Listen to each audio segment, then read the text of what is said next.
Yes. What's going on, people?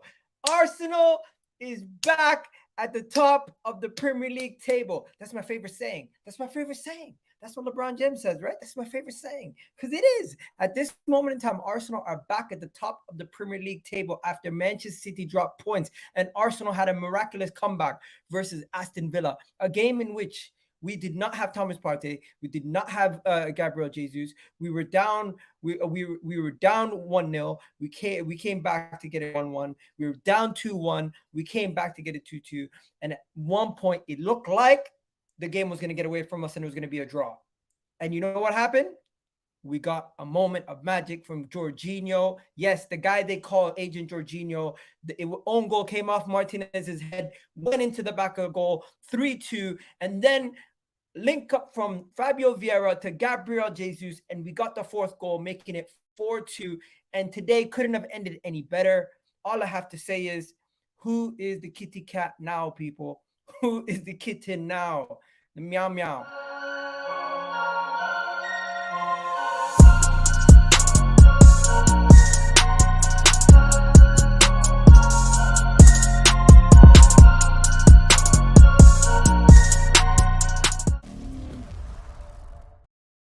Let's get it started, people. I am gassed. I'm happy. I hope everybody's having a great day. Do me a favor, hit that like button right now. I'm not going to continue to mention it every 2 seconds, but today was a good day. Hey, today was a good day. Today was a good day, ladies and gentlemen. Now I need to go through my thoughts of the game. I need to go through everything that was going on through my mind during the game. And I'm going to let you guys know what I was saying and what I was thinking as the game was progressing. Okay. So this was my instant match reaction.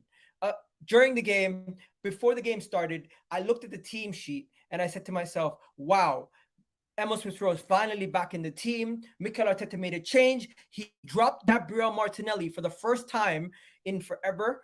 And Gabriel Martinelli was not in the starting 11. You had a situation where Ben White made his return back into the team and everybody else was the same. And Emile Smith-Rowe was on the bench, and I was hoping that we would get to see an opportunity where Emile Smith-Rowe comes in and makes a difference. He didn't get that chance. And before the game, I was saying to myself, Trossard and Jorginho, the 2 January transfer signings, have to show us something. But things escalated quite quickly, ladies and gentlemen. Things escalated very quickly, and it went from an early start to a poor start. In less than 5 minutes, Ollie Watkins scored the goal, buried it from, and he had all day. William Saliba, it was poor decision making from William Saliba, but Ollie Watkins shot it with his left foot, his weak foot. And you know what? You got to give credit to him. He shot it hard and low across the box, and it went in, and it is what it is. 16 minutes later, Bukayo Saka scores the goal, and we needed that goal. We needed that goal when it was scored. 17 minutes into the game. We needed it. We were so desperate for that goal.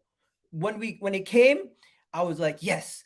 But at that moment in time, when we conceded that goal, we didn't capitalize on our opportunities afterwards. And what happened? Philippe Coutinho came back and put a dagger in our heart before halftime, scoring a 31st minute goal.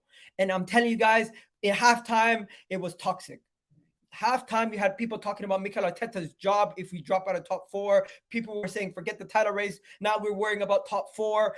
We keep losing. We can't, I don't see us scoring. The game is done. Halftime, full out panic mode. I had like 650 people in my Twitter space freaking the hell out, going mental, going insane at that moment in time. But what happened? Halftime came. Nothing was happening. Nothing was happening. Nothing was happening. Nothing was happening. We were getting chance. Nothing was happening. Keep getting chances. Nothing was happening. Finally, Alexander Zinchenko, a guy who I thought we should have had to take off in the first half. I thought we were going to have to take him off in the first half. Scores the goal to equalize 2-2. And I was like, a little relief. Now we can now try to grow into the game because we were growing into the game. Then you look over and Aston Villa make 3 substitutions. You're looking at Jacob Ramsey coming in for Coutinho, Leon Bailey coming in for Bundia, and Leandro Dundonka coming in for Douglas Luiz, and you're like, yo, we need to make a change. So what does Arteta do? He brings in Gabriel Martinelli, takes off Trossard. And I was like, you know what? I didn't really notice Gabriel Martinelli too much in that moment. Then Ben White had to come off. Fabio Vieira had to come on for Granit Xhaka. And this is where things started changing. This is where things started changing. We started holding on to the ball more, started holding on the ball more. The game is almost done, and it's looking like it's going to be a draw. I'm so scared that the game is going to end in a draw. They put up the clock. They say 6 minutes. 6 minutes to go. And I'm like, oh my God, we only have 6 minutes. How are we going to get this game done? Jorginho, in the 93rd minute, takes a shot from outside the box. It hits the post. It goes down and it hits Martinez in the head, and it goes back into the back of the net. How lucky are we at that point? I'm saying, how on earth did we come back? You know what? Let me play the video for you guys, because I got so excited. I posted a video on Twitter, and I never do that. I never go out of my way and go post videos on Twitter. But let me show you guys the video that I posted today, because today I was a little gassed. I was a little gassed, to say the least. Let me show you guys the video. Ours, just a Jorginho, agent Jorginho, right? 3-2 to the Arsenal. We come back. I don't know how the hell we did it, but we're back in this game. We won this game. It's ours. Just defend the last 3 minutes, and it's ours. All those people crying, who's the pussy now? To say I wasn't a little gassed. I was a little gassed, and I went in after the game. I went in on after the game on a bunch of them, because we needed to talk about all the people who were quiet, all the people in my mentions at halftime. I'm like, I was just going in, and then we also had to talk about Agent Jorginho, people calling him Agent Jorginho. We had to get on that. The BBC, absolutely disgraceful. They got too excited. They already made their headline about the 2-2, Emery haunting his former club as their title race falters. They already had the headline ready to go for if we drew, right? And then you know what? It is what it is. So now we got to talk about a lot of things. But before we do that, make sure you do hit the like button right now. And let me say hi to some people in the chat. Tamina Ahmed in the house saying, "Hey, Egal, how are you doing?" I'm doing good. Arsenal will win the Premier League. We have to wait and see. It's a long season, but at this moment in time, we're not out of it. Love and subscribe to Egal's channel, everyone. Yeah, please do subscribe to the channel if you guys are new. Keep up the good work, Egal. Big up, Gunnar fan Egal. Are you having guests today? Because I would like to talk about the game. I will be adding people later on in the video. I'll put the link in the chat. Big up. My guy here saying, yo, Emi, the goal. Yeah, I burst out on laughter too. Emi Martinez. Emi, yo, call him out. We're the top of the league. That's my favorite saying. LeBron James type settings. People saying hi in the chat. People saying screamer. I don't think we scored a screamer today. Egal was on fire on the terrace. I was, but I had to go, so I couldn't stay for long. But yeah, let's now shift gears a little bit. Because we've given you the match reaction, right? Now we got to talk about some of the deeper things that happened in this match. Because after the match, something massive happened. Something massive that we did not expect to take place took place after the game. Like, we spoke about the game and the fact that we took top place, but we said, you know what, City's gonna win their game. They're playing Nottingham Forest. It's never gonna be a thing where Arsenal are gonna be top for long. Yeah. You already know what it is. Next thing you know, what happens? Out of nowhere, boom, just like that. Boom. Manchester City drop points. I did not expect Manchester City to drop points. I'm not going to lie to you guys. Yo, what's up, Femi? Femi's in the house. Big up, Femi. Big up Femi in the house. Yeah, man. Jorginho was decent today. We're gonna talk about Jorginho and everything else. But guys, did you expect Manchester City to drop points? Did you expect Manchester City to bottle it today? I did not expect that. I was in shock. I was in shock. Personally, I couldn't believe my eyes. I thought, yeah, Manchester City is an afterthought. But I kind of, in the back of my mind, I had a feeling. In the back of my mind, I had a feeling. I said to myself, I'm not going to captain Erling Haaland in fantasy. I said, I'm going to captain Rashford. I said to myself, I had a feeling something was going to happen in this for Manchester City. They weren't just going to go run away with the league. This was a game, by the way. Nottingham Forest took their one chance and held on. City were battering them, but couldn't get that breakthrough. Crazy to think, yeah? Crazy. I'm actually in shock. I'm actually in shock that City got drop points. Like, I couldn't believe it. But this just goes to show you, don't write off anybody. Don't count yourself out. Never count yourself out. To the people who were throwing their toys at the Prem when we lost to City, you guys look like fools right now. Absolute fools. You look like absolute imbeciles. Absolute imbeciles. You want to know why? Because just a couple of days ago, everything was doom and gloom. The league's over. It's Cities. And in 3 days, just like that, we're back on top. I know we're not like 10 points clear, but you're not going to win every single game in football. That's the reality. Even Manchester City, who you guys all say has more squad depth than us, is a better team overall than ours. All these different things that you guys mentioned, but yet they still drop points. They still drop points today. I'm telling you, this Manchester City team is not the same team that we used to think they were. They're not. They're not the same Manchester City team that you guys used to worry about 24/7. They're not that team. They're good, but they're not that team. They dropped points today. And you know what? There's a couple other games that took place also in the on the day. So I'm going to show you guys some of the other results, but we'll talk about that another time. Let me just show you guys. So Manchester City dropped points. Brentford beat Crystal Palace. Brighton lost to Fulham. Everton beat Leeds. Nottingham Forest drew against Manchester City. Wolves, Bournemouth. But the main thing is the Man City dropping points, right? That's the main story. That's the main story. Now Arsenal's title hopes are back alive. We're now back in the title race, and it's as if we never left. It's as if the title race didn't go anywhere. It's as if everything was as it was already beforehand. Absolutely loving it right now. And the best part about this, guys and girls, is because people thought we were out. People thought we were done. People thought, oh, you lost to City, that's it. The league's done. The league's wrapped up. City don't drop points. City don't drop any points. City will not ever find a situation. So this is the first talking point of the day. We're going to talk about Saliba and everything else. This is the first talking point of the day. Arsenal are back in the title race, ladies and gentlemen. Just a couple days after it. People saying City bottled it. You know what? It is what it is. It is what it is, ladies and gentlemen. It is what it is.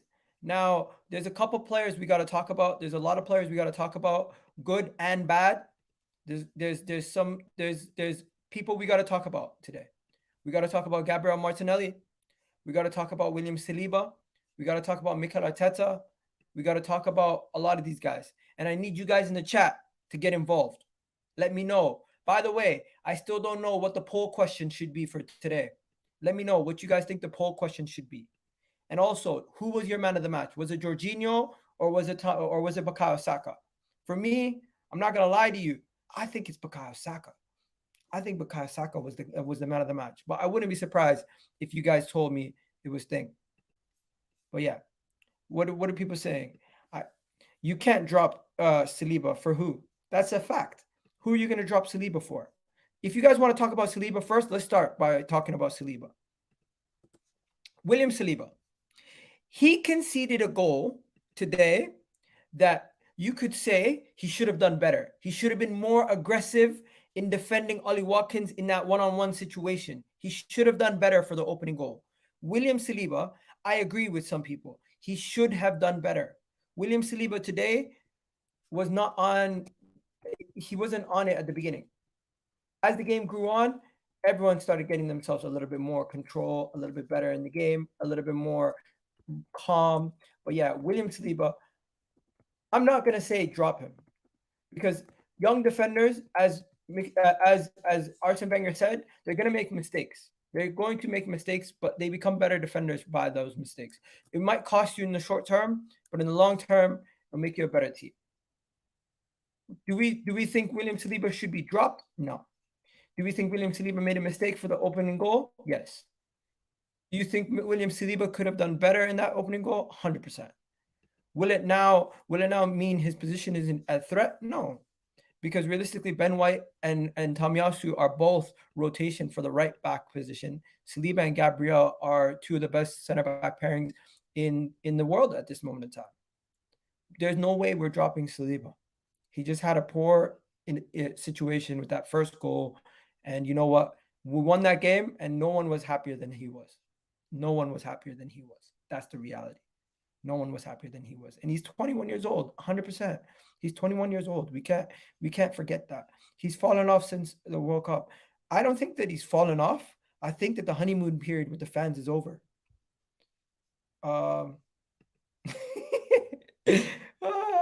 People are saying our Arsenal pussies are Arsenal mentality monsters. I don't think that's a good poll, but I get the pettiness. What about Zinchenko? Let's talk about Zinchenko. I'm not going to lie to you guys. I wanted to sub off Zinchenko. Before he scored his goal, I wanted to sub him off. I said to myself, Zinchenko today wasn't on it. I said to myself, today Zinchenko wasn't on it. I said to myself, today Zinchenko seemed like he wasn't 100% like on job. I looked at him and I said to myself, we need Kieran Tierney in this game. This game needed a different person. That's what I was thinking. But you know what? I was proven wrong. And I was happy to be proven wrong. I was happy to be proven wrong by Zinchenko today.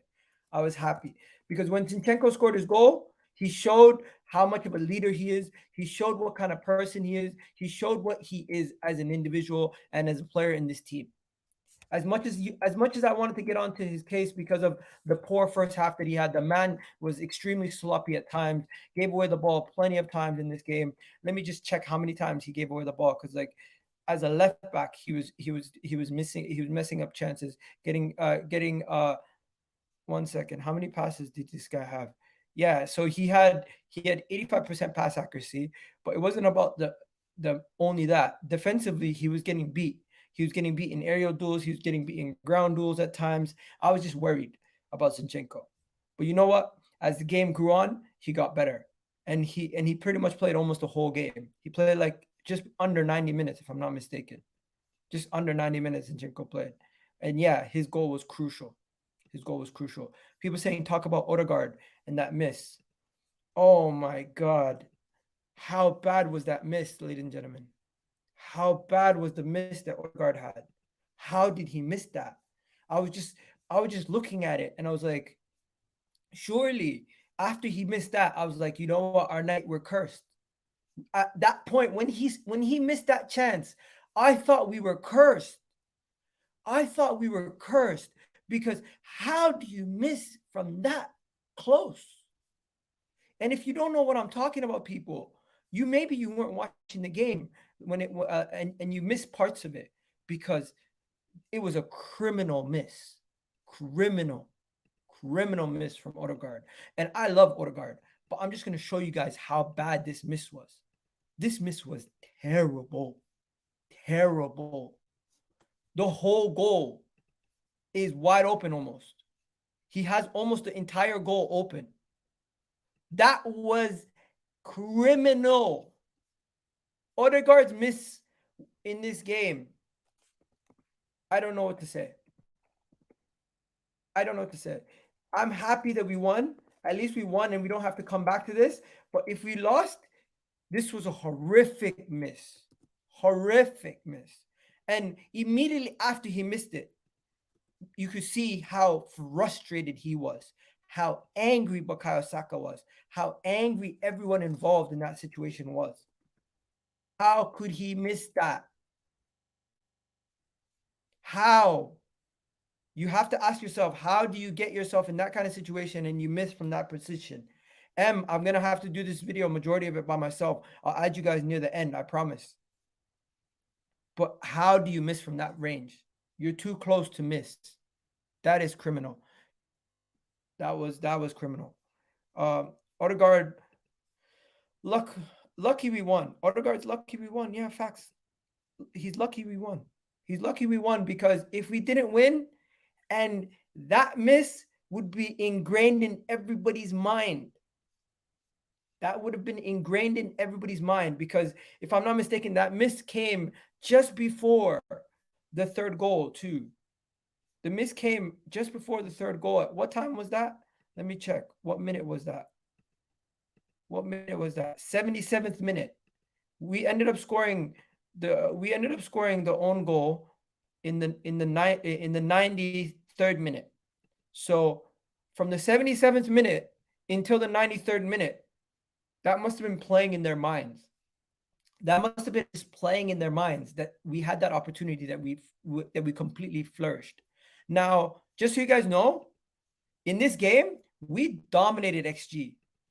XG and all this underlining statistics, we bossed the game statistically. But when it came down to it, we were not clinical. We were not clinical. Let me show you guys the shots. We had 20 shots, 8 shots on target. And we still couldn't friggin' score. We look at some of these chances, right? You have so many chances. You have Zinchenko here. You have Bukayo Saka there. Nketiah, Saka, Nketiah. You have another. You just have more and more chances every second. You can go from the minute one, but let me show you guys from this one. You can see here the amount of chances that we had. This one here was Zinchenko. This one here was Zinchenko. This one here was xhaka. This one here, Jorginho, Saka. Then you have Zinchenko. Then you have Saka. Then you have another one here with Saka, Nketiah, Saka. And then just a bunch of close range shots from Nketiah. And then Gabriel Martinelli, 1 goal, 1 shot, 1 goal. Efficient. XG on the day was 38%. But that's not here or there. Enough about that. Getting back to the actual performances, right? It has Odegaard as the man of the match. I don't know about that. For me, my man of the matches were between Jorginho and Saka. I get it that Odegaard got an assist and he was everywhere. He probably had what was it, 100, almost 100%, 91% pass accuracy and all of that. But no, for me it was between Bukayo Saka or Jorginho. Let me know. Actually, I think that's going to be the poll question. Who was your man of the match? Who was your man of the match? Let me know right now. Who was your man of the match? Because for me, you have to pick between one of these two. You had to pick between one of these two. I just felt like one of these two had to be the man of the match. I don't know about you guys, but the man of the match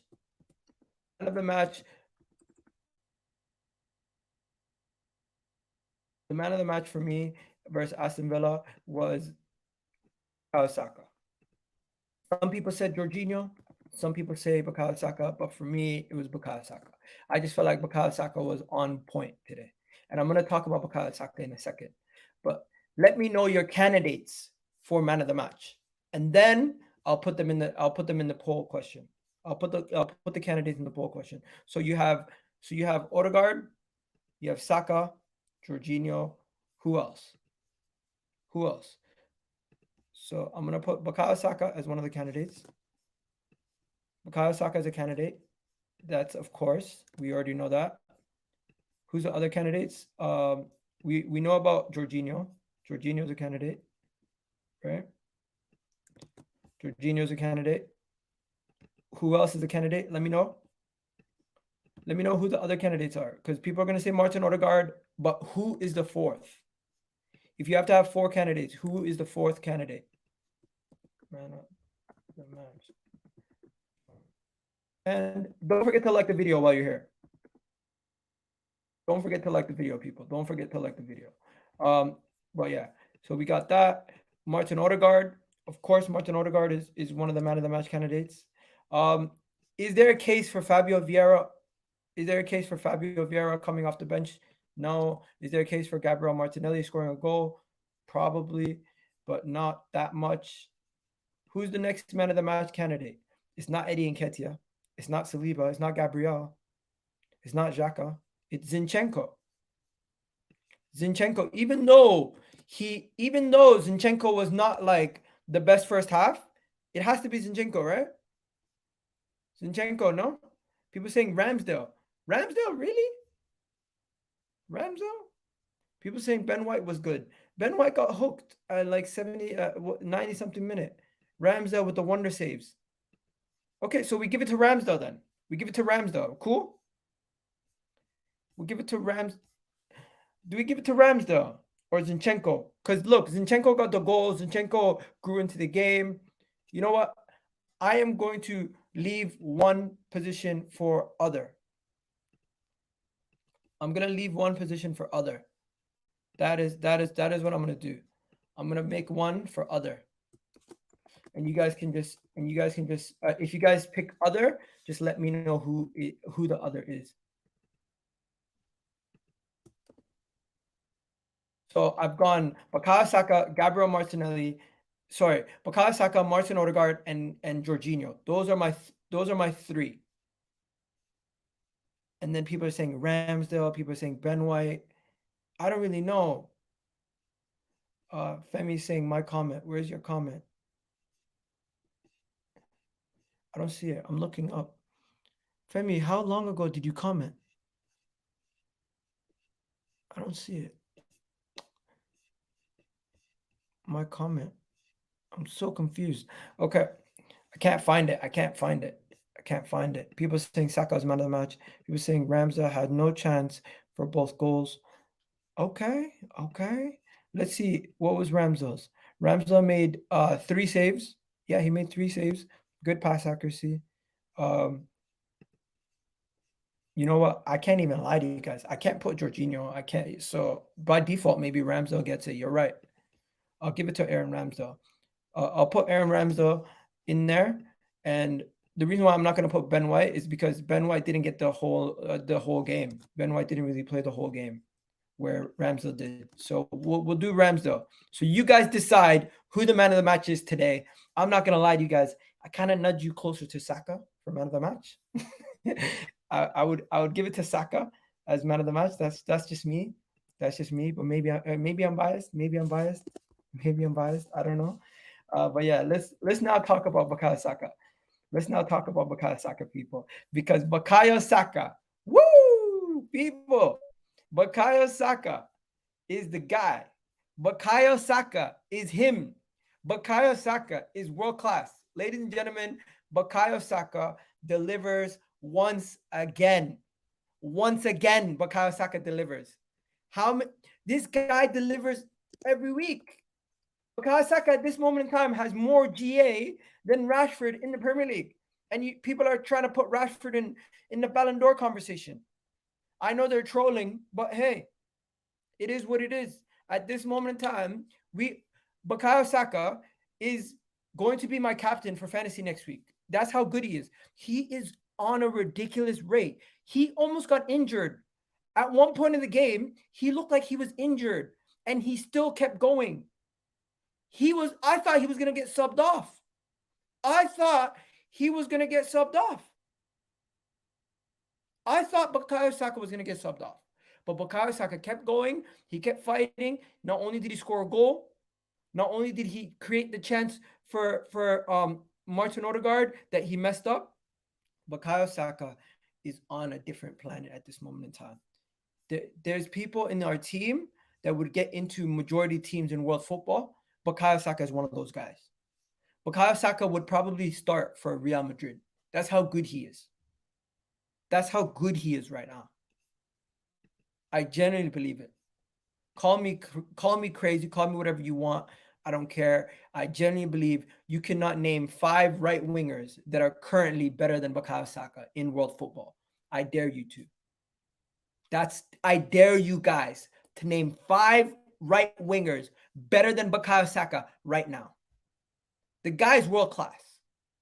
The guy is world class. The guy is one of the best youngsters England's have produced in a long time. Consistency for England and for Arsenal. People try to put him in the same bracket as Phil Foden. Phil Foden is not on that level. Phil Foden has never really carried Manchester City. Phil Foden always had other people around him to lift him up. This is the guy who single-handedly was holding everything together like super glue in that first half. Single-handedly carrying everything together. This guy's amazing. We cannot dispute how good Bukayo Saka is. It's undisputable at this moment in time. Undisputable. At this moment in time, we have to admit who he is. He is who we think he is, and he is an absolute amazing player. He's savant. He's an individual who does not get enough credit for what he brings to the table because he plays for Arsenal Football Club. Sometimes you got to call it as it is. If he was playing for other clubs, he might get a lot more love. But because our fan base is so big and people don't really want to give our players too much credit, that's what happens. You get unwarranted random situations like this. That's the reality. That's the reality. People talking about finding Modric, Ousmane Dembele. The thing about Ousmane Dembele is a good player. You can put him in that conversation, right? People talking about Vinicius, left winger. You're talking about Sane, left winger. Gnabry, left winger. Mahrez, right winger. But he's not better than Bukayo Saka at this moment in time. Mbappe plays as a center forward. He's not a right winger. So you can mention these players, but like Mbappe, yes, Mbappe is better than Saka. But on that list, there's nobody there that is actually a right winger that you can put in this conversation. He has no peers at this moment in time. It's crazy to say, but at his young age, Bukayo Saka is already one of the best players in his position. There's no better right winger. There's not many, but you can't name them. Name them. Name right wingers that are better than him. Name right wingers that are better than him. Bukayo Saka right now is probably the best right winger in the world. He probably is. That's just the reality. That's just the reality of the situation. He probably is. And there's nothing wrong with that. We can admit that the guy's doing good. We can admit it. There's nothing wrong with it. There's nothing wrong with it. You know what I mean? There's nothing wrong with it. It's okay. But let's talk about Agent Jorginho. Let's talk about Agent Jorginho for a second. Because Agent Jorginho came out against Everton. Against Everton, Agent Jorginho was the guy that everyone was getting onto. Agent Jorginho was the guy that everyone was criticizing. Agent Jorginho was the topic of discussion. Is it still the topic of discussion? Is Jorginho still the topic of discussion where everyone's cussing? Huh? I want to know. Do people still believe Jorginho is the guy's Premier League proven? This is why we went and got Jorginho. You know what? You can get muted if you wanna chat shit. I'm trying to build a healthy environment here. I don't need negativities. Listen, Jorginho, talk to me, people. How good was Jorginho today? How good was Agent Jorginho today? I want to know, how good was he?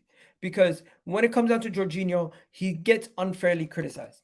I feel like he gets unfair criticism from the Arsenal fan base.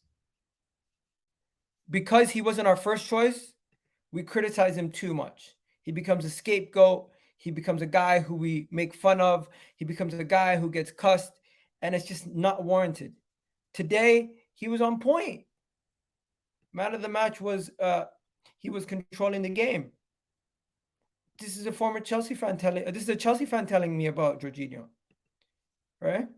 2 key passes, 2 chances created, 5 long shots, 3 tackles. Impressive numbers. Chelsea, Jorginho dunks on Chelsea fans. Interesting. Jorginho had a Pirlo vibes today. What? Pirlo? We talking about Pirlo? Oh wow. Eddie Nketiah isn't good enough. We're gonna get onto Eddie Nketiah another time. Right now, I just feel like the positive vibes are going. Eddie Nketiah, we can talk about him when it's time to talk about the player ratings. I'm almost done, and then we're gonna get onto the player ratings in a second, right? I still need to just mention Martinelli scoring and the chance that he scored and all the stuff that came with that goal. Because did you guys see the Martinelli goal? Did you guys see the Martinelli goal? Did you see what actually happened in that Martinelli goal? Because something interesting happened in that Martinelli goal that a lot of people didn't really notice. Something interesting took place in that goal. Interesting thing took place. Martinelli was pretty much wide open for that goal. Let me just timestamp this right here. 35, 45. Okay. Let me show you this. So Martinelli scores his goal with the 98th second. He's wide open goal. He scores that goal, right? But before he scored that goal, we got to give credit to one man about that goal, Fabio Vieira. Fabio Vieira needs to get credit because Fabio Vieira, I forgot to even put him in the topic. He is the one who created that goal. He started celebrating before the goal was even in the back of the net. Let me show you what I mean. Here, no, can't do that. He started celebrating, as you can see here, before the goal even went in. When he made the pass, he started celebrating. As soon as he made the pass, he started celebrating. He knew as soon as he made the pass that the goal was going to be in. He was celebrating before Martinelli even put the goal in the back of the net versus Aston Villa. This is how confident they are and how well they link up together.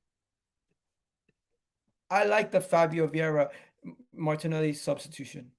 They worked out perfectly. They both linked up for a goal. They got us the fourth goal and neutralized and ended off the game.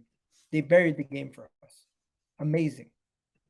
Amazing result. An amazing way to cap off the day.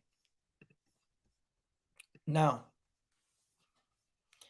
time for the player ratings. Arsenal player ratings.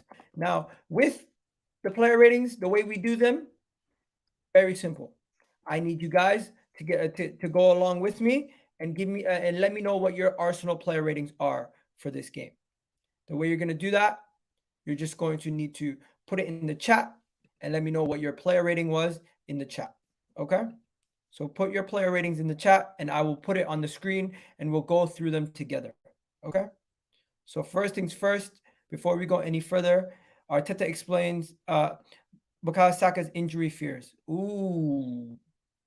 Bukayo Saka's injury fears. We're going to have to look into Bukayo Saka's injury if he's okay. Because rumors have it that Bukayo Saka injury. Is he injured? I hope he's not.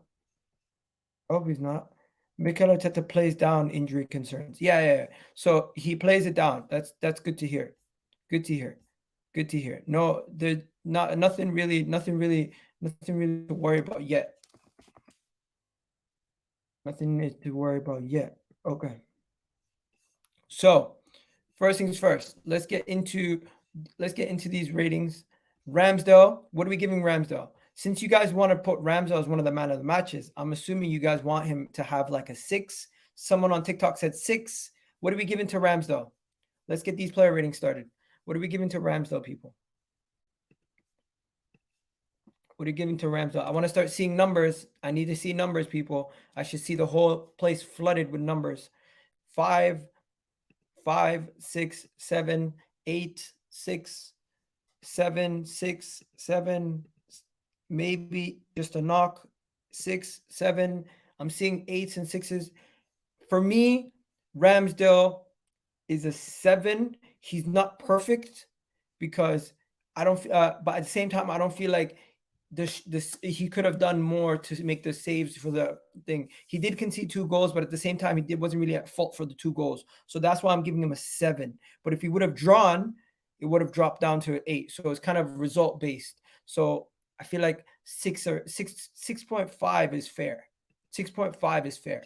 Based on the fact that we won, you can give him a little bit more. Based on the fact that he didn't really do anything wrong, you can give him a 7. So I'm just going to put 6.5. And his actual base performance was not too bad. His passing, everything else was not too bad. You know what? Away from home, he's decent. I'm just gonna keep it as a 7. That's fair. Give it as a 7. So we give Ramsdale a 7, right? We give Ramsdale a 7, and we're now gonna move on.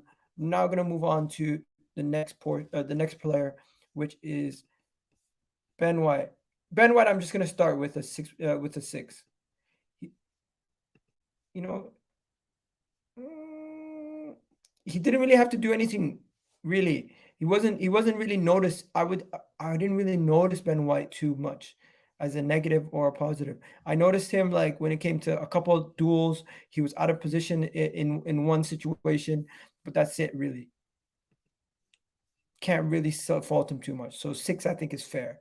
Let me know what you guys think. Some people saying 6, some people saying 7. One person here saying 5.5. People here saying 6.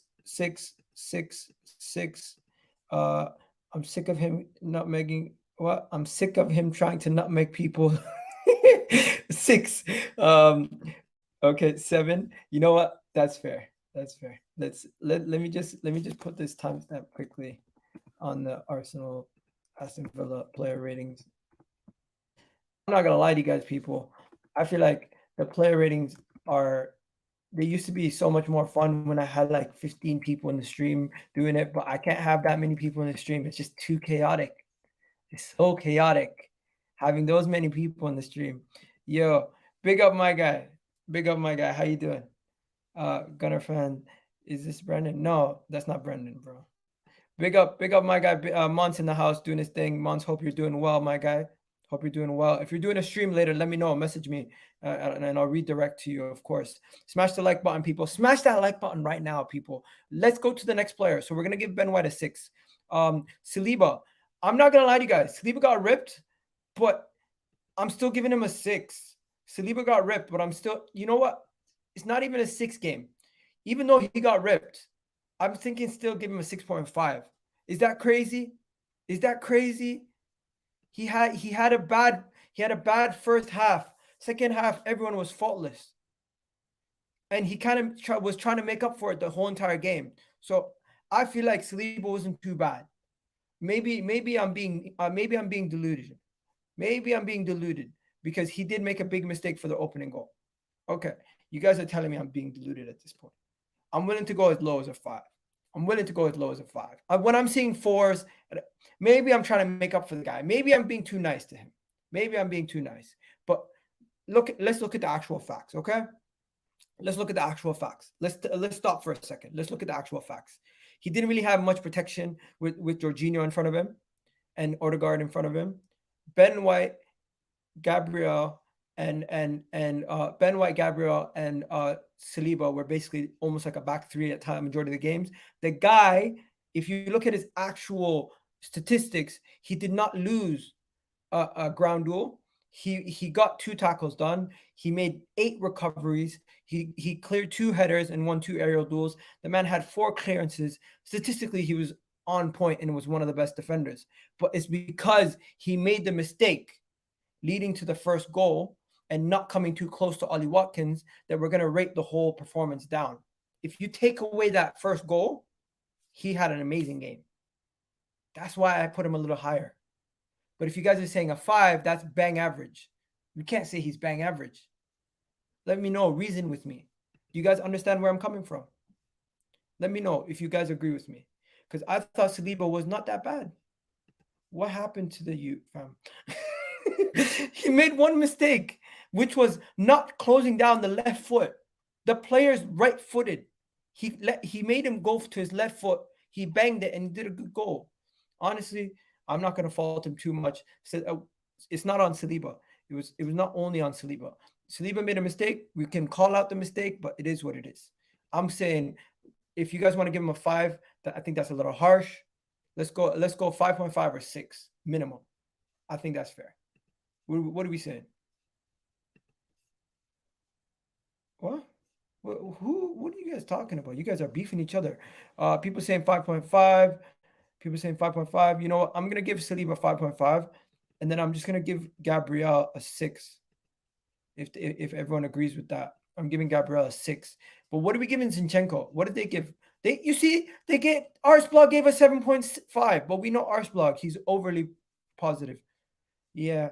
What are we giving Gabriel? Gabriel gets a 6 or 7. What are we saying? I'm giving Gabriel a little bit better. I'm giving Gabriel a little bit better. I'm going to go a full 6.5 more. 6.5 for Gabriel. People saying 6, 6. People saying 7 for Zinny. We're not on Zinny yet. 6, 6, 6, 6. Okay, so we go 6. We give a 6. Okay? 5.5, 5. What did he do to get a 5? What did he do to get a 5? 6. Saliba, decent second half. Yeah. Actually, he made clutch tackles at the end. 100%. 100%.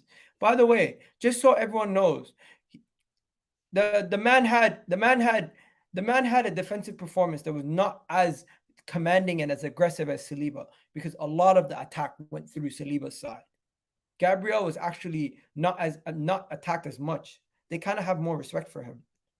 Who's beefing? I'm so confused. Who's beefing? Yeah. It's so mad. People saying 6. You know what? We'll give him a 6. Since I wanted to give a 6.5 and you guys all want to give 6s, we'll go with the majority. We'll give a 6. Zinchenko though. What are we saying? If we're giving Rams a 7, right away, I'm giving Zinchenko a 7.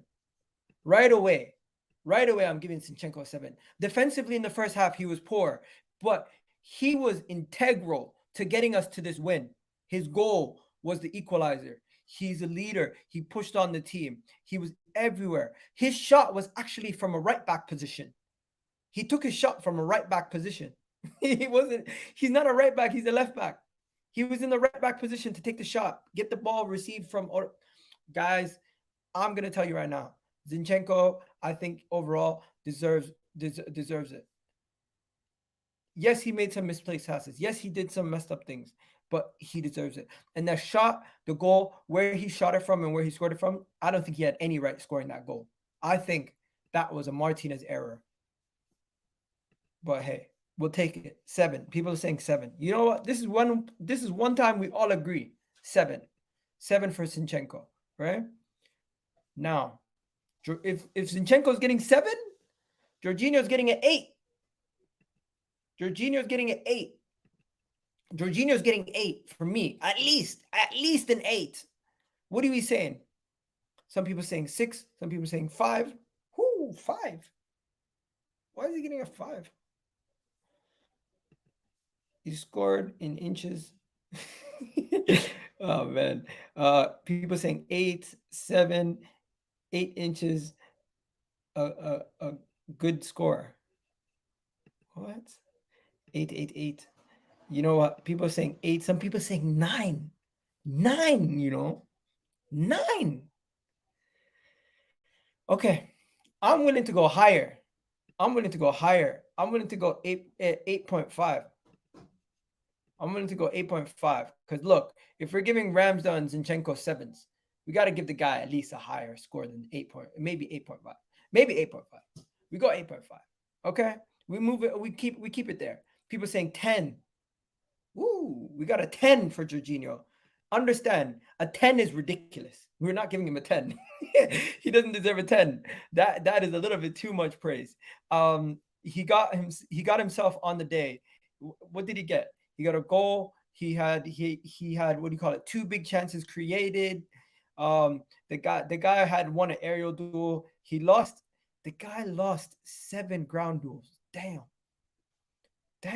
that's terrible. You know what? I'm just gonna forget about the stats. Overall, I felt like he was an 8 out of 10. I'm gonna give him an 8 out of 10. I felt like there was no real 9 out of 10 performance in this game for me. Yeah, they even gave him a 7.5. That just goes to show you we kind of overrated that performance. Xhaka, I thought Xhaka was poor. The second goal that was scored, he missed the ball and went straight to the defender and scored. I think Xhaka this game. Look, if we're giving Saliba a 5.5 and Gabriel a 6, Xhaka surely should be getting around the same score, 5.5 or 6. What did he do in the final third?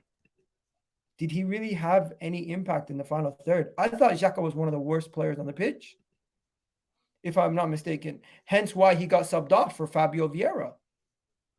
I thought he was one of the worst players on the pitch. What do you guys think? People saying 4s. Realistically, it's not a fail grade because we won the game and he was part of the win. But I'm willing to understand if you guys give him a 5. As the worst player on the pitch. I agree with that. The worst player on the pitch, bang average on the day. Give him a 5. We keep him moving. People saying, like most, not good first half, improved in the second half. That's not enough for me to give him a good rating. Odegaard was a man of two halves. He was irrelevant in the majority of the first half. And then in the second half, came to light, got an assist, was controlling the dictation, controlling the pace, making more of an effort. The first half, it was literally just pass the ball to Bukayo Saka and get the hell out of the way. Second half, it was more, you know what, I'm going to cut inside. I'm going to try to pass. I'm going to do 1-2s. I'm going to make myself more available for the ball. He was showing up. He showed up. And that's his job. He's supposed to show up. But you know what? Credit to him. He away from home, big game. We needed to win. We needed to come back. He did his thing. Big up my guy, Bob Sandy in the house. Always shout out to you, my guy, Bob Sandy, RA. Big up to you. But yeah, let's get back to this right here. I'm just gonna go 7. I'm thinking 7 for. I'm thinking 7 or 7.5. I know he got man of the match on the day, but I didn't think he deserved man of the match on the day from the BT Sports coverage.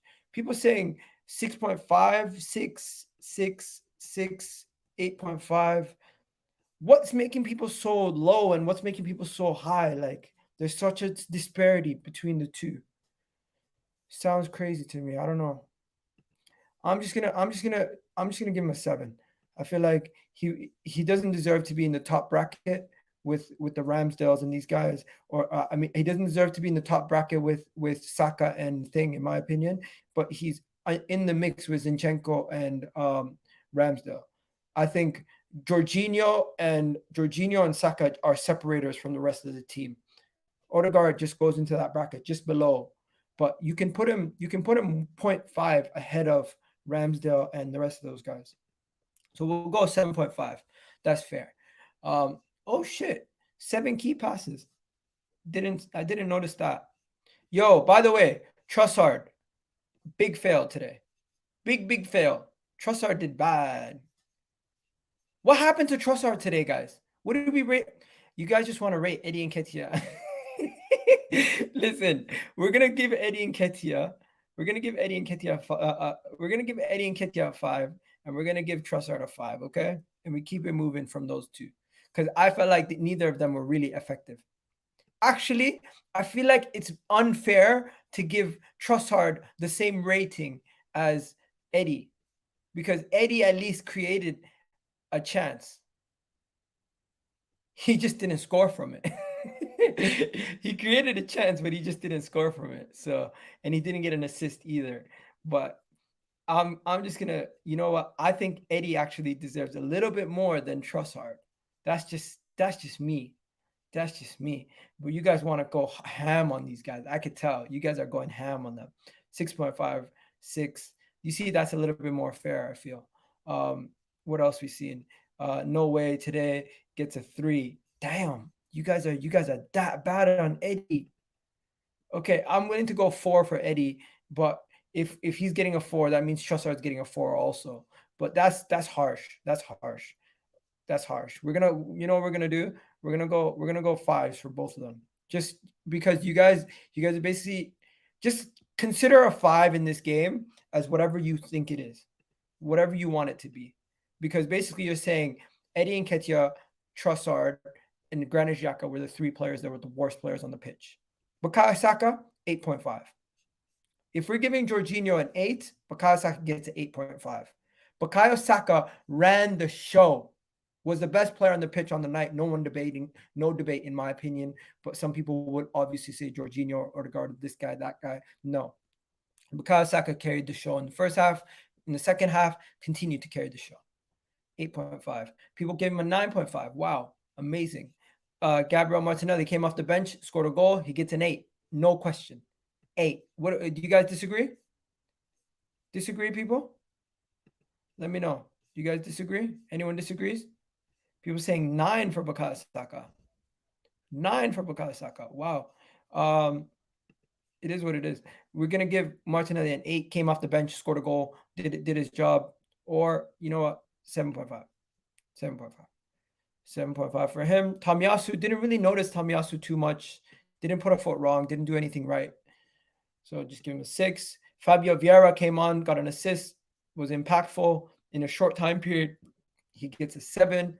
And did anybody notice any of these two? I didn't notice you. I didn't notice you. So you guys get whatever you guys get because I didn't notice you guys. And then, so 7 for Vieira, 6 for Tomiyasu, 7.5 for Martinelli, 5 for Eddie Nketiah, 5 for Trossard, 8.5 for Saka, 7.5 for Odegaard, 5 for Xhaka, 8 for Jorginho, 7 for Zinchenko, 6 for Gabriel Magalhaes, 5.5 for Saliba, 6 for Ben White, and 7 for Ramsdale. So that is that, ladies and gentlemen. That is the match reaction and the player ratings. I'm now just going to put the link in the chat. If you guys want to jump in, let me know. Egal swagging today. Arsenal, bro, we got this. You know what I mean? We did this. We're in the black kit, looking all good. You know what I mean? No debate. No debate about that. With the black kit, we're always looking good. We're always looking good in that black kit. That black kit is amazing, ladies and gentlemen. And is there anything that I missed in the game that I didn't mention? I felt like I mentioned everything. Oh, I'm on smoke. Yeah, of course I'm on smoke. I'm on smoke because, I'm on smoke for no reason. No, deservedly so. If we would have lost today, you know how bad, people would have had my head on a stick. You know that. It's easy to be the negative guy. It's hard to be the actual positive person who backs the team because guess what? You have a better opportunity of them letting you down. To be negative is easy because you can actually you're going to be more, yes, you're going to get picked on by the positive people and you're going to get people that don't like you from that perspective, but it is what it is. It's always going to be like that. Guys, don't forget to hit that like button right now. Who's everyone's man of the match? It's close. Bukayo Saka and Jorginho is close, It's close. M's in the house. M, what are you saying, bro? Yo, what are you saying? You good? Talk to me. Bro, I can't lie. Big win. But at half time, you saw me on the Twitter spaces. I was fuming. I wanted changes. And to be honest, I still think we should have made changes. I think Xhaka should have came off for Fabio Vieira. You saw what Fabio Vieira did when he came on. But yeah, man, I think it was a big win and we needed it, man. Psychologically, if we didn't win today, I felt like it could have, damped our title hopes. But it's mad how football could change it in a few days. City dropped points today and City beat us on Wednesday, and all of a sudden their victory over us doesn't look that impressive, where we just handed them goals, where today they just end up dropping points. But big win today, man. Shout out to Saka. I thought he was good throughout the 90 minutes. This kid, every time we're struggling, every time we're down and out, he's always there to step up and he never hides. That's what I love about him. Martinelli came on, scored. That's gonna give him a lot of confidence for the future. And yeah, man, big up Jorginho as well. I was quite critical when he signed, but bro, he had a good performance today. And yeah, Emi Martinez, he can hold that because this guy has so much shit. Honestly, he can hold that. He can actually hold that. I'm gonna add another person in a second, but before you go, I'm just gonna show this. This is the real agent, not Agent Jorginho, Agent Martinez. That's the agent that we really had. Yeah, That's the real agent. exactly, Because exactly. Martinez, how bad Martinez was can Martinez? hold that. How bad was he? Bro, forget the third goal, yeah, because that can happen. The fourth goal, the arrogance to go and try and nick one on the other side and just get broken on like that. And the funny thing is, yeah, that goal, yeah, Martinelli is celebrating before he even scores, which is the hilarious thing about it. But yeah, man, emotional game, big win, and I'm happy, man. And all the doubters Yeah, who bloody Unai Emery said he was embarrassed because he didn't tell him to go up there.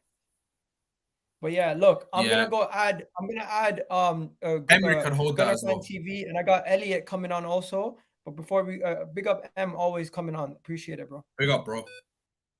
Yeah, we got Gunner Fan TV in the house. Bro, how you doing, man? Let me know your Yes, name. Egal, what are you saying, bro? Yeah, I'm good, man. I'm Kieran.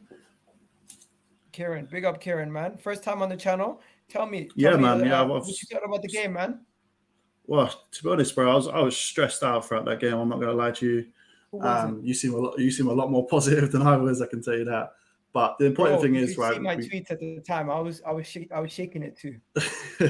Yeah, well, we got the 3 points, and that's the main thing, bro. I mean, to play shit like that and still get 3 points, I got to admit, I was happy towards the end. But I think to be honest, mate, we got lucky. I don't know how you think. I think, but yeah, I think Aston Villa can feel quite unfortunate for that game. I think we definitely got lucky towards the end. Do you think we got lucky based on the fact that obviously it bounced off the guy's head for the third goal, it relieved pressure, and we got the fourth goal? But in the actual grand scheme of the game, we were the better team. But to be fair, I don't think so. I mean, in the second half, yes, I would agree. We were the better team, and we did create more opportunities. But I mean, Aston Villa, they had a couple of counter attacks, and they scored 2 goals. I mean, the reason why I say we're lucky, right? I mean, the 2 people that scored for us, Zinchenko's just never scored in the Premier League before, and Jorginho has 3 non-penalty goals. And there was the 2 that came in clutch for us. You know what I mean? The goal towards the end, that was because we went above. We went 1-0 up against, or 3-2, and then it was just Martinez's out of position, and it was just fortunate. But I honestly think that the scoreline was flattering today, bro. I honestly, I don't disagree. 4-2, this was not a 4-2 game. This was more like, this was a 2-1 or a 3-2 game. That's the reality. The fourth goal made the scoreline flattering, which I agree. And you know what? That fourth goal doesn't happen if Martinez doesn't do the stupidness that he did, trying to go up for a goal. And when it comes to the luckiness, I would try to fight back and just say, you know what? If I was to tell you who was the better team out of the 2 on the day, would you say Aston Villa was better, or would you just say Aston Villa had a good 45 minutes? To be fair, I mean, Aston Villa, bro, they were pressing us like mad. I mean, they were unified. Every time we got the ball, I mean, Xhaka, for me, he was awful today. And I think he's been one of the biggest reasons why we've struggled so far this over the last couple of games. Not because it's his fault, just because I don't think anyone takes that side of the field very seriously, and we constantly have to keep recycling the ball back and going up towards Saka. And it makes our play so predictable. And when they're in a deep block, it's so difficult to break them down. And I think that's another reason why. Vieira?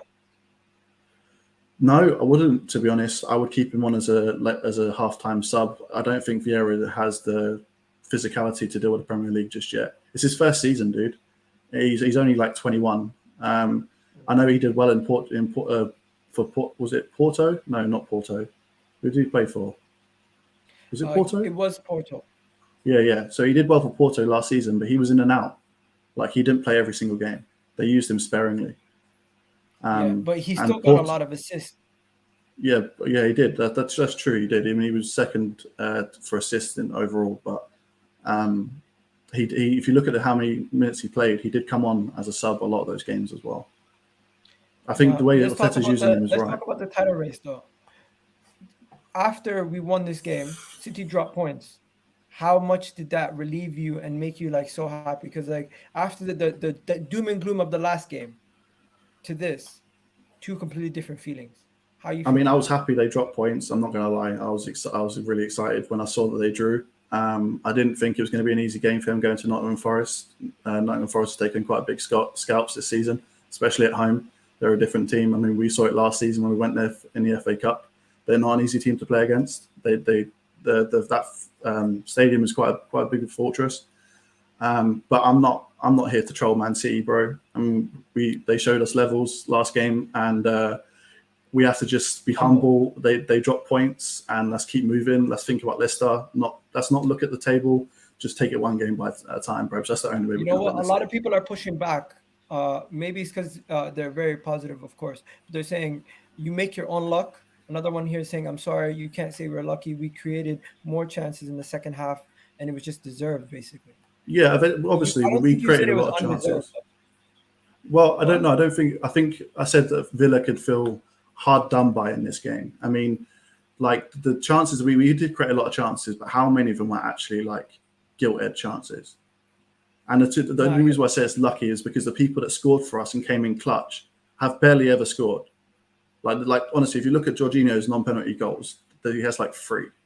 And obviously Zinchenko, this is his first goal ever in the Premier League. It's just would you say the last game with Man City, the scoreline was flattering for City? Yes, but we gave them the game, bro. We did, 100%. They had literally one decent chance, and that was Haaland's goal. They tore us apart for one time, and that was it. They scored from it. The other times, we put pressure on ourselves. Gabriel lost the ball, and that's when Grealish scored. And then before that... Okay, so you're fair. You're fair. Yeah, I'm not. I just have to be honest, bro. Honestly, like, I was, before this game, I was fully behind them. I was trying to be, like, happy for them. I was trying to, like, full belief. But watching this game, like, a lot of realness set in, and I just had to be honest in it. So... Big up to you, man. Big up, Kieran. Hopefully you can come on whenever I'm live. Just jump on, ask for the link. Usually I put out the link near the end of the videos, especially if I'm doing a match reaction or a match preview. But yeah, man. Well, I'll inbox you, bro, and then just give me a shout beforehand, and I can be on the same time. Twitter. All right, yeah, no worries. Thank you for coming on, Gunner Fan TV. And yeah, we got Elliot Roberts. Elliot, what's going on? Good, man. How are you? Especially after today. Today was a great effort from the boys. Great fight back. Great comeback. Yeah, man. You must have been gassed. The comeback was sensational. And what happened afterwards with City dropping points, it must have made you even better. Feel icing on the cake. Icing on the cake, Egal. No doubt about it. That was a shocker that they dropped points at Nottingham Forest. And that makes the weekend that much better. And we're going into the long weekend out here, happier for it. Okay, so let me ask you this: Bukayo Saka picked up a little bit of an injury or a knock today. Are you concerned about Bukayo Saka's injury? Because Mikel Arteta played down the possibility of that injury being something more serious than we thought. Is there any concerns looking at Bukayo Saka playing the 90 minutes after, or however many minutes he played, after the fact that he looked like he was injured? What I'm concerned about is the refereeing with regards to Bukayo Saka. This man has been kicked to shreds, and he's one of the leading lights of the Premier League, and he's not being treated as a star, and it's ridiculous. It is absolutely ridiculous how the referees have treated Bukayo Saka, and I think the whole PGMOL should be brought up on charges. He's been battered the last couple matches, and the referees have barely turned an eye to him. And I am extremely upset at that.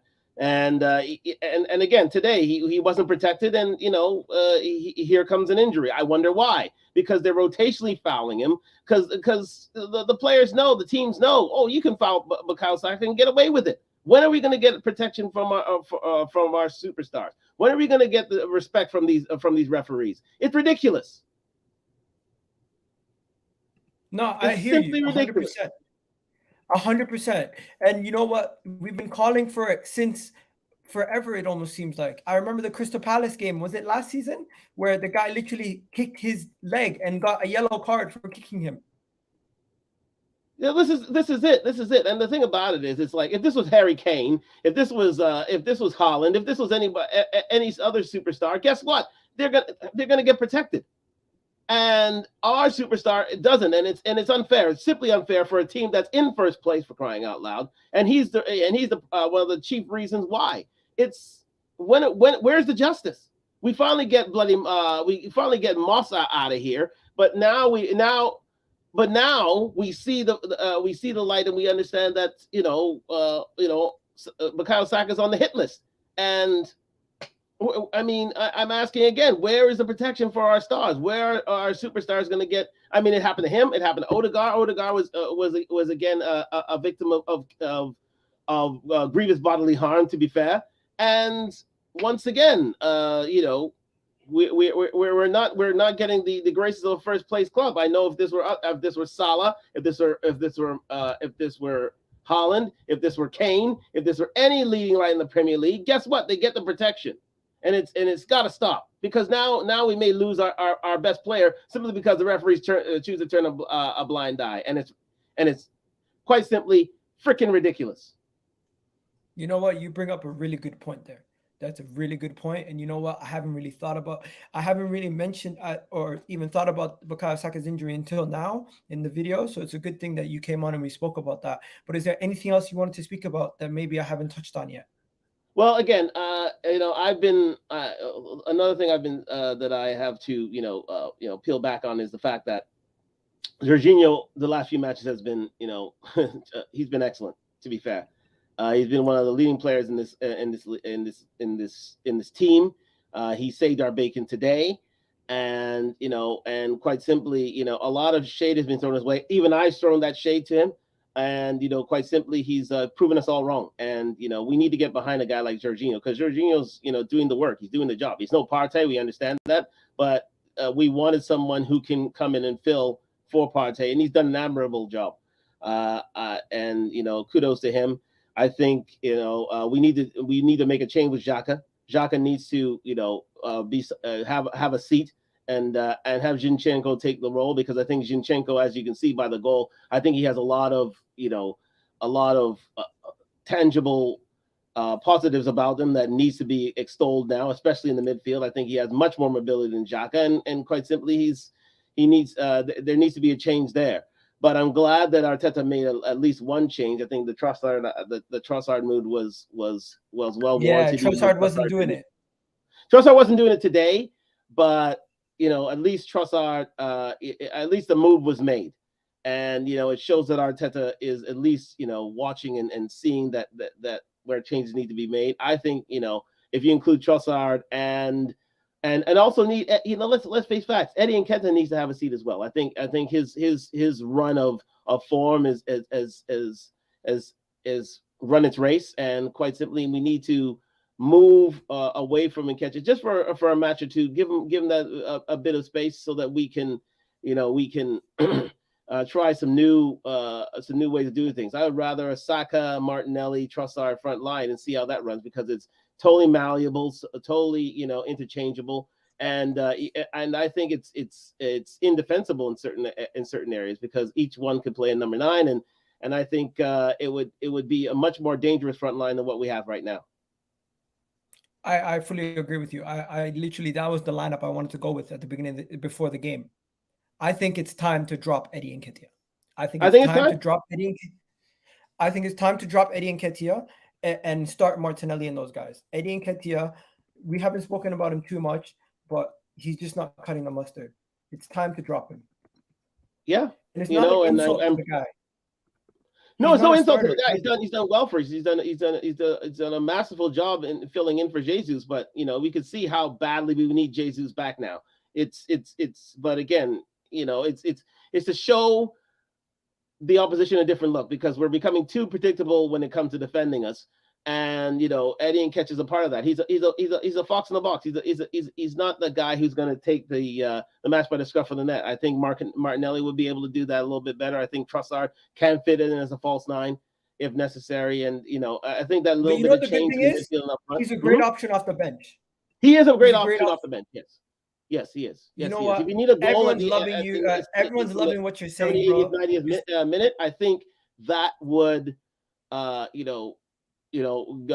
make us much more dangerous than him starting in the lineup. Because again, I think Eddie's a bit too predictable. But again, that only speaks to what happens when Balogun returns, because that's going to be a fight this summer.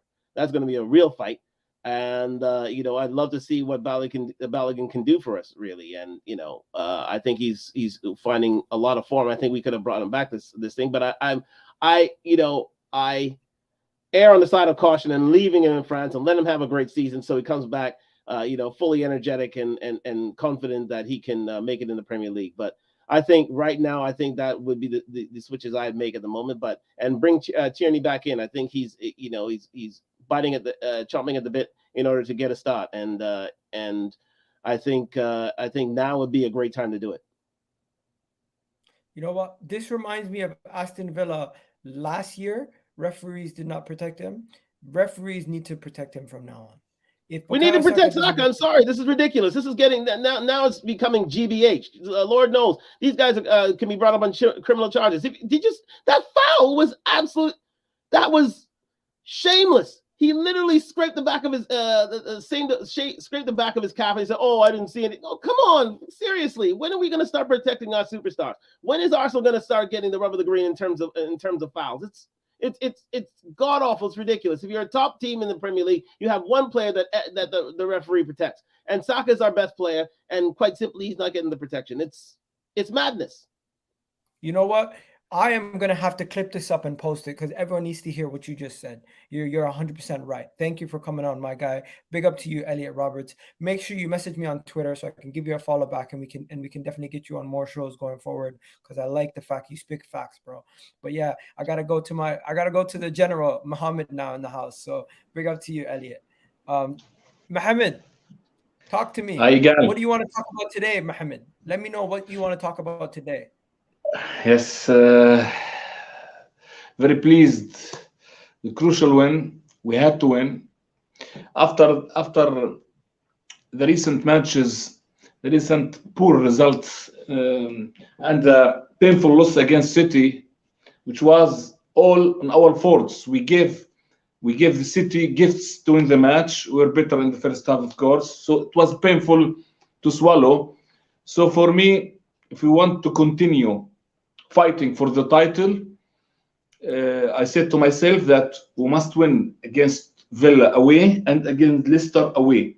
These two matches, Egal, crucial to win because after these two matches, we had another two matches at home against Bournemouth and Everton.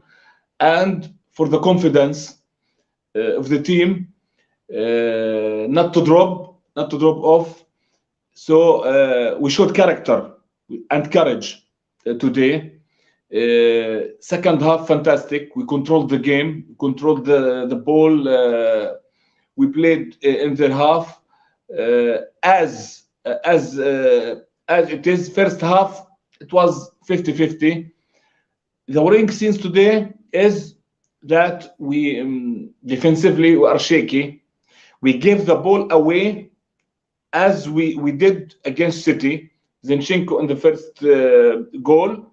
And remember, when it was 2-2 in the 92nd minute or 91 minutes, Martinelli gave the ball away carelessly, and it was counter-attack, and Ramsdale saved us with a chance against Villa. These scenes, we must learn from it, not to give the ball away in dangerous area, not to be open with the counter-attacks as we did against City, as we did today. But second half, fantastic. We should score early, not in the 94th minute or 93 with this Jorginho great effort. I remember, and you remember, and all the big chances. One for Odegaard with the goal at his mercy. And it was a good job from Nketiah. Yes. If the game ended 2-2, imagine these two chances. They would be the depriving us from the points. Yes, Odegaard should score. The goal was at his mercy. Yes, it was an open goal, and the second big chance for Nketiah when he was 1-on-1 with the keeper. And the first touch let him down, so it was not good, and he tried to ship these two great chances We should learn also, Egal, we should be more clinical. I'm pleased today with some performances. Jorginho, I think, was very good tonight. Odegaard was good, better than the last matches. And for me, one point that no one maybe mentioned in the last 4 matches, why we didn't win, why we didn't play it good. I think Odegaard being not the same Odegaard in the first 15 matches, it's a crucial element in our play, because Odegaard was poor in the last 4 matches. He was not Odegaard. He was not affecting the game as we want. Today, well, Odegaard was much better with his passes, with his control. He was behind our attack. So it was very important also Odegaard to be always in the form. If Odegaard is sharp enough, controlling these balls, scoring, giving these great passes, which he did today, Arsenal always looks better. And it's good that Arteta somewhat rotated with Ben White and Trossard. It was expected. All of us was calling this. And for me also, I think Tierney should have some game time in the next matches. And I see also Xhaka some exhausted in the last matches. Not the same Xhaka in the first period of the season. Crucial win. We showed courage. Second half, great second half. Precious 3 points. And of course, City drawing away against Forest made us more happy. And we got to our place, to the top of the league. But we learned that this league is very difficult. Every match is a fight. Every match is a battle. We should not give these balls away. We should not give the gifts to our opponents, and we must be more clinical in the final third.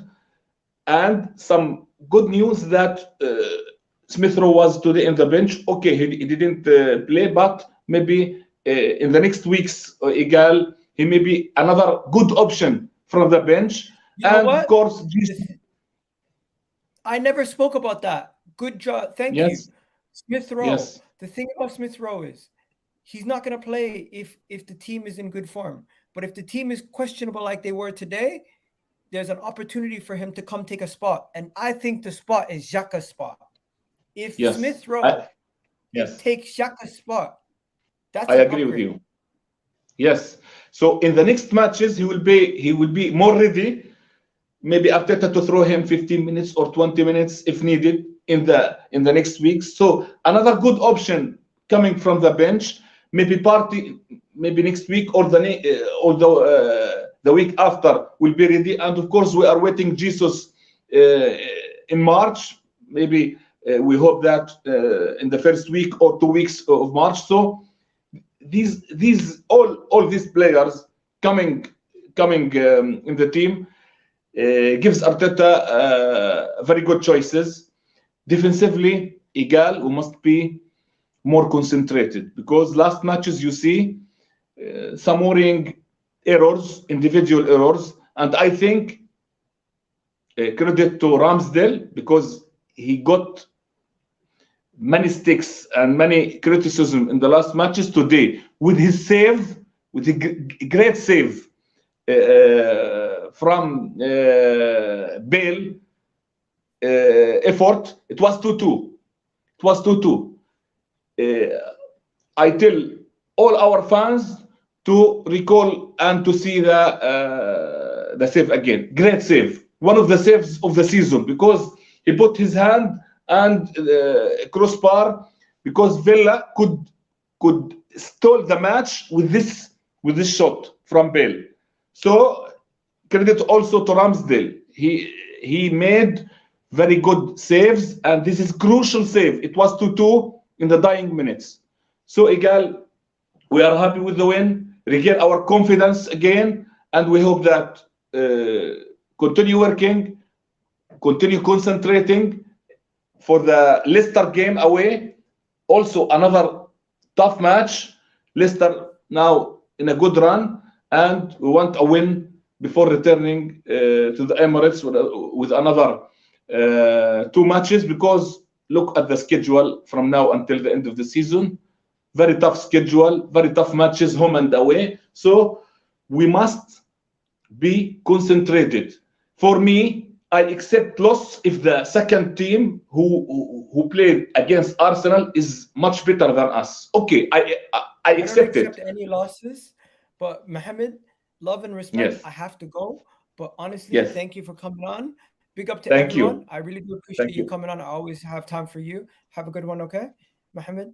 And big up to everybody who's watching.